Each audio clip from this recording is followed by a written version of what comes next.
குடியானவன் ஒருவன் குடிகாரனானான். சின்ன குடிகாரனாயிருந்தவன் பெரிய குடிகாரனாகி தற்போது மொடா குடிகாரன் என்று பெயர் எடுத்திருந்தான். விட்டுவிட விரும்பினான், விட முடியாமலும் திணறினான். விடுபட வேண்டும் என்ற உறுதியிலே ஒரு ஞானியை தேடி அலைந்தான். அலையாய் அலைந்து தேடி கண்டுபிடித்து அந்த ஞானியிடம் ஆலோசனை கேட்டான். எல்லாவற்றையும் கேட்டுக்கொண்ட அவரோ அடுத்த நாள் மாலை வந்து பார்க்க சொன்னார். காத்திருந்தான் அவன். அடுத்த நாள் மாலை போய் பார்த்தான். அங்கே அவன் கண்ட காட்சியோ அதிர்ச்சியாயிருந்தது.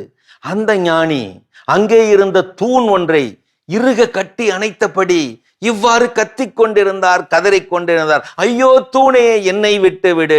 ஐயோ தூணே, என்னை பற்றி கொள்ளாதே. இனிமேல் நான் உன்னை கட்டி பிடிக்க மாட்டேன். விட்டுவிடு, விட்டுவிடு, கை வலிக்கிறது, விட்டுவிடு. ஐயோ தூணே, என்னை விட்டுவிடு.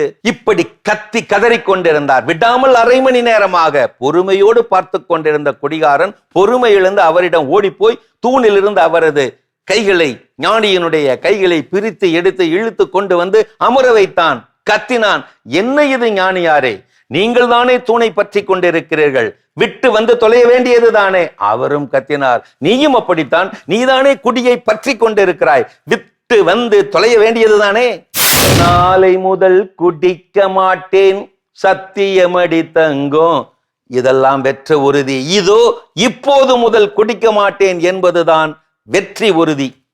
குடி முதலில் உன்னை மெல்ல மெல்ல வருடிவிடும், பிறகு நைசாக திருடிவிடும், பிறகு நிதவும் நீந்தவிடும், மெல்ல மெல்ல மூழ்கவிடும், தன்னையே மறந்த உலாவரவிடும், கடைசியில் உன்னில் அந்த குடி அமர்ந்துவிடும், மரணம் என்ற பரிசோடு.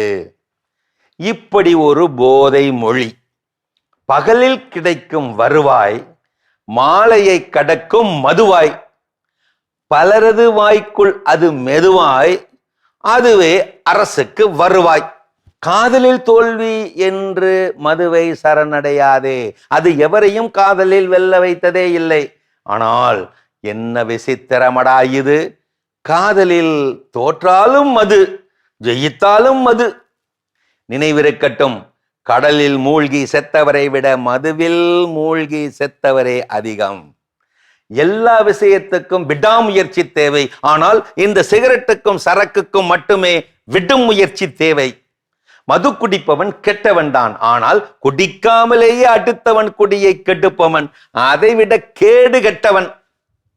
இப்படி ஒரு நக்கல். ஒயின் ஷாப்புக்கு போன ஆணும் பிறந்த வீட்டுக்கு போன பொண்ணும் ஒண்ணுதான். போன மாதிரியே திரும்பி வரமாட்டாங்க.